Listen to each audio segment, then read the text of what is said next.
I get a knock at the door and hear two guys in a suit. I'm from the FBI. The first thing I have to say is, what took you guys so long? I told them the truth. I was going to make my own IED, and I was going to set across the Islamic Center over in a bank's parking lot, and I was going to dial it in and just watch the show. Growing up, I saw a movie, and it was Rambo. Rambo was tough, respected. He had intestinal fortitude. I said, that's what I want to do. I went off and joined the Marine Corps. I wanted the action. The first time I got shot at, I remember looking at my watch and I says, man, this time last year I was in English class. I fought several times in the Middle East, Desert Shield, Desert Storm, South America, Philippines, Somalia. I think the worst things that I have seen is dead children. I had to suck it up. I had to be there for my guys. Each one of those teardrops stands for a confirmed kill. I stopped adding after 26. Where I was taught, Marine Corps, just own it and then let it go. But there comes a time when there's too much of that and you can't turn it off anymore. I want you to give me a window into your state of mind at that time.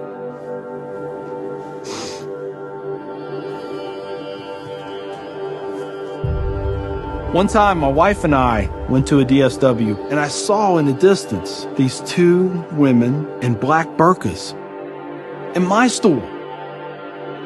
I cried as I prayed for enough strength to go over there and break both their necks.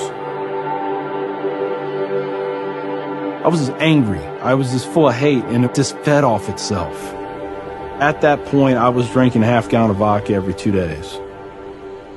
I had devised a plan, create my own IED, homemade bomb, and I was going to set it off right outside the Muncie Islamic Center. 200 plus killed or injured. That was the plan.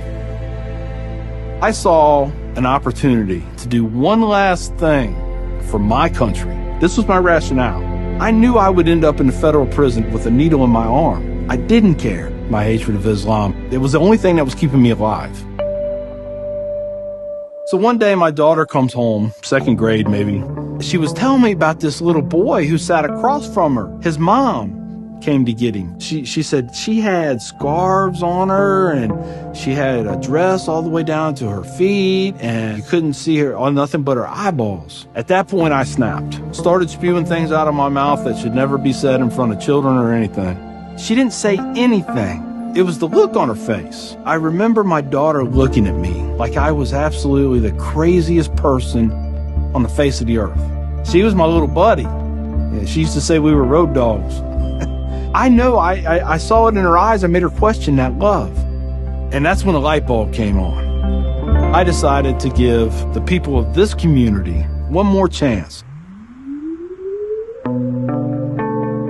So I went to the Islamic Center, see a gentleman in the shoe room taking off his shoes. He looks at me and he smiles. He said, "Can I help you?" And I said, "Yeah, I want you to teach me about Islam." So he went and he gave me a Quran. Read this. Come back when you have questions. So I did. And I would see things in the book. I'd be like, there it is. I got them right there. Explain that to me. And they would. This was a kind of awakening. Long story short, 8 weeks after that first day I stepped into the Islamic Center, I became a Muslim.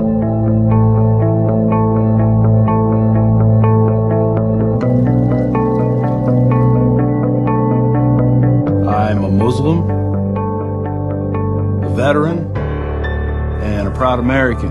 I had learned that I was completely wrong about everything that I felt.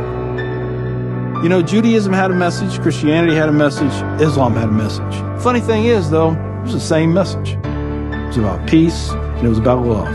Please join me in welcoming Mr. McKinney. My big thing is now to stop the hate. Nothing good has ever come out of hatred. I've done too many things. I've hurt a lot of people. I have to live with that. But if I can stop somebody else on the path of non-forgiveness, I won.